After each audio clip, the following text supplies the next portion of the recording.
If you ever bought stock, invested through an app like Fidelity, Robinhood, Vanguard, or Charles Schwab, you may have asked yourself, how does investing affect my taxes? Many people invest in the stock market in order to help grow their money. But what they don't realize is that some investment activities can cause serious tax consequences. But the good news is, understanding stock taxes is much easier than most people realize. Welcome back to the channel. I'm Joe, a licensed certified public accountant with over 15 years experience in corporate and public accounting. I have an extensive background in accounting, audit, and taxes, and I'm all about helping you take control of your money by living smarter. Be sure to subscribe to the YouTube channel and turn on all notifications. And check out the blog site where we post every Monday, Wednesday, and Friday.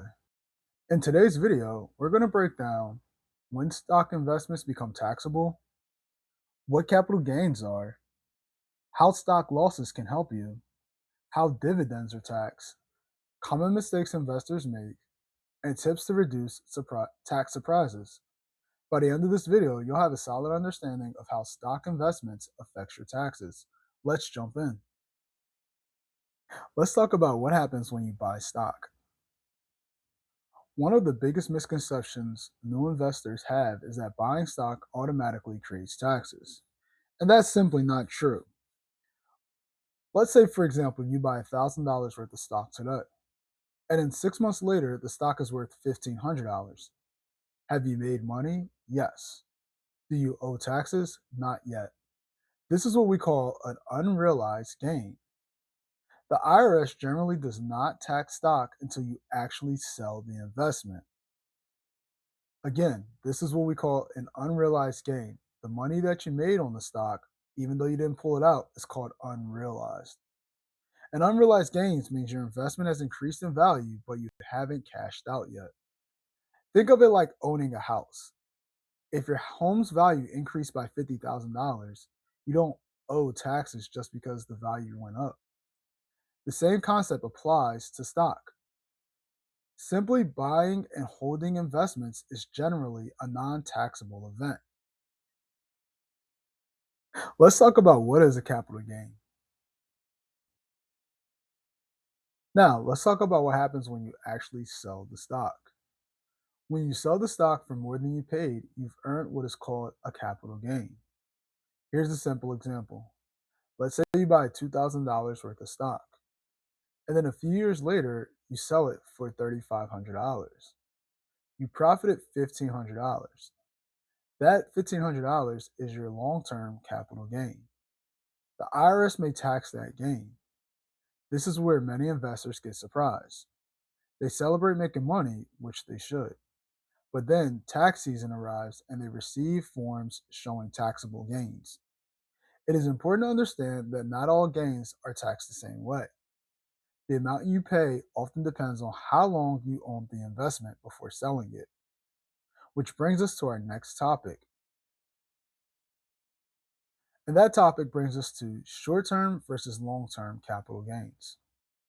The IRS separates gains into two categories: short term capital gains, which means that those short term gains is what happens when you hold a stock for 1 year or less. So think of it within a year. If you say you bought it in March and you sell it anytime before March of the next year, that's going to be considered a short term capital gain. These gains are generally taxed at your regular income rate. That means that they are treated similar to wages from your job.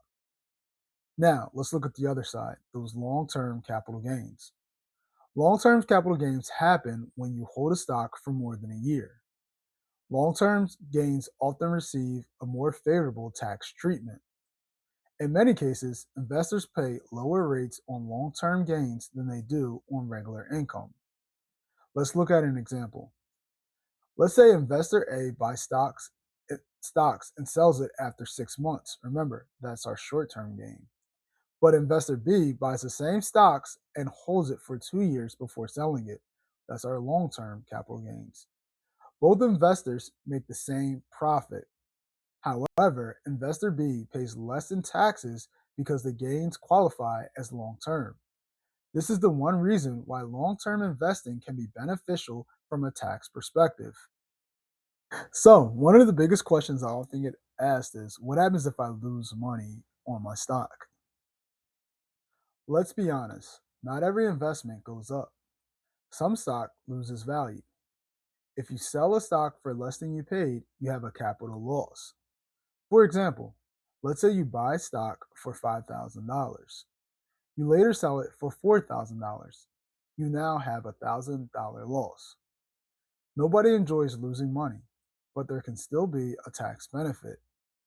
Capital losses can help offset capital gains. But remember, you can only offset your losses up to zero. You can't write off a negative loss in totality. So let's say you made $3,000 on one stock, but you lost $1,000 on another stock. You may only be taxed on a net gain of $2,000. Let's take a look at this the other way. Let's say you made $1,000 on one stock, but you lost $3,000. You can only be taxed at a net gain of zero. You can't create a negative loss and write that negative off. So unfortunately, you can only bring it up to zero. You can't go beyond that. This is one reason investors often review their portfolios near the end of the year. They may strategically sell losing investments to offset gains and potentially reduce their taxes. Alrighty, let's talk about dividends and taxes. Alrighty, let's talk about dividends. A dividend is money paid by a company to its shareholders. Think of it as a reward for owning the stock. Many large companies pay dividends on a regular basis. For example, let's say you own shares in a company and the company pays out you a $200 dividend during the year. That 200 may be taxable. Here's where many investors get confused. Let's say you automatically reinvest those dividends. You never see the cash because it immediately buys more stock. Many people assume that means it's not taxable. Unfortunately, that's not the case. Even if the dividend is reinvested, it may still need to be reported on your tax return. Always review your tax documents carefully.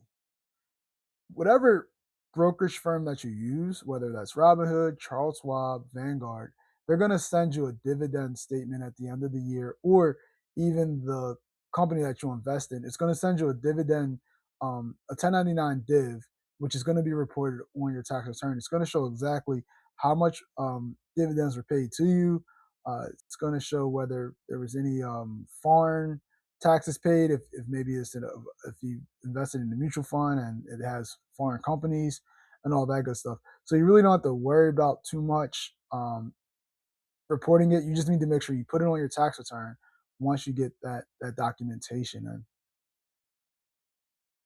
Let's talk about mutual funds, ETFs, and retirement accounts. Some people don't buy individual stocks. Instead, they invest in mutual funds, ETFs, and index funds. These investments can still generate taxable income. You may receive a dividend, interest income, or a capital gains distribution. Even if you don't sell your investment, the fund itself may create taxable distributions. So be sure to review any annual tax forms so that way you have the best information on what you need to report on your tax tax return. Now, let's discuss retirement accounts. This is where things get a little bit more interesting. If your investments are inside an account such as a traditional IRA, a Roth IRA, or a 401k, the tax rules are often different. Generally speaking, buying and selling investments within these accounts don't create an immediate taxable event. This allows those investments to grow without annual taxation on gains. That's one reason retirement accounts can be such a powerful wealth building tool. Let's talk about tax forms you can expect to receive. When tax season arrives, your brokerage company will send you tax forms. Some common forms include a Form 1099-B. This reports the sale of tax of stocks. So every stock that you sell throughout the year, is going to be reported on this 1099-B, and that's going to show you the stock that was sold, the name of the company or the mutual fund or whatever it is. It's going to show the date that you actually acquired the stock, so that way we could determine which one was long term, which one was short term, and the date that you sold it. It's going to say what your basis is or what you bought the stock at, and then it's also going to show what you sold the stock at, how much you sold it for. It's going to show any wash losses, which won't be covered in this video. That's a little bit more complex and outside of the wheelhouse of what we want to teach here on this channel. It's going to show, and it's going to show all that good stuff. So it's going to show whether it's a loss or a gain, whether it's short term or a long term, um, and all that good stuff. You could also expect to receive a Form 1099 div, and this is going to report all the dividend income that you received from the stocks that you held, the mutual funds, ETFs, and whatnot. It's going to show all that information.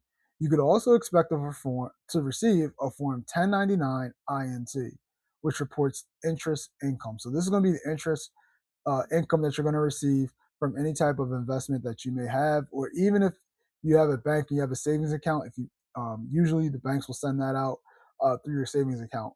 The biggest thing is you don't want to ignore these forms. The IRS also receives copies as well of all these forms that you have.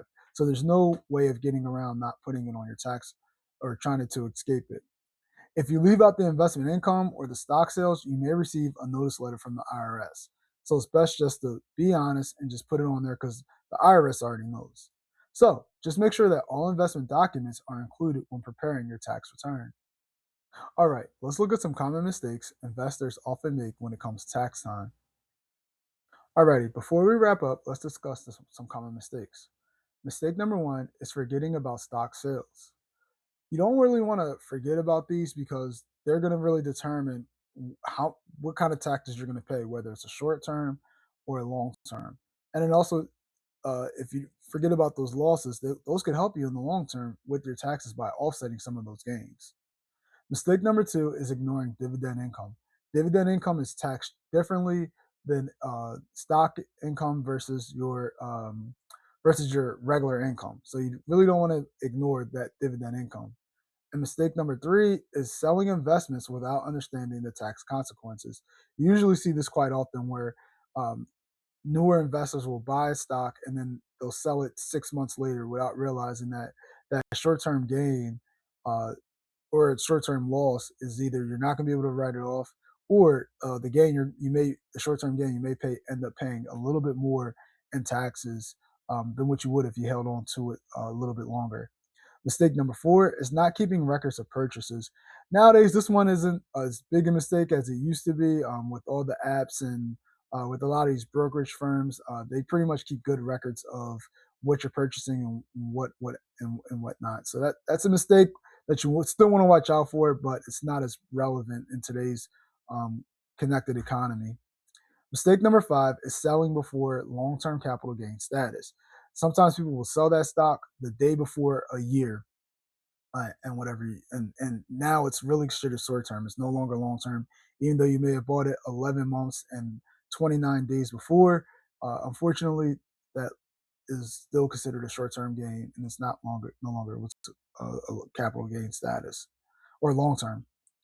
A little planning can go a long way towards reducing tax headaches and really understanding how your investing is affecting your taxes. So, what's our bottom line? So, remember, buying stock doesn't generally create a taxable situation. Selling stock for a profit may create a capital gains tax, depending on stock losses can help to offset some of those gains. Dividends may be taxable even when you reinvest them. Retirement accounts often have different tax advantages versus just selling stocks through an individual brokerage account. Remember, keep good records to make tax season a lot easier. Understanding how stock investments affect your taxes can help you become a smarter investor and avoid unpleasant surprises when tax season arrives. If you found this video helpful, please hit the like button, subscribe to the channel, and share the video with someone who is learning about investing. Thanks for watching, and I'll see you next week to tell you how to choose a good tax preparer.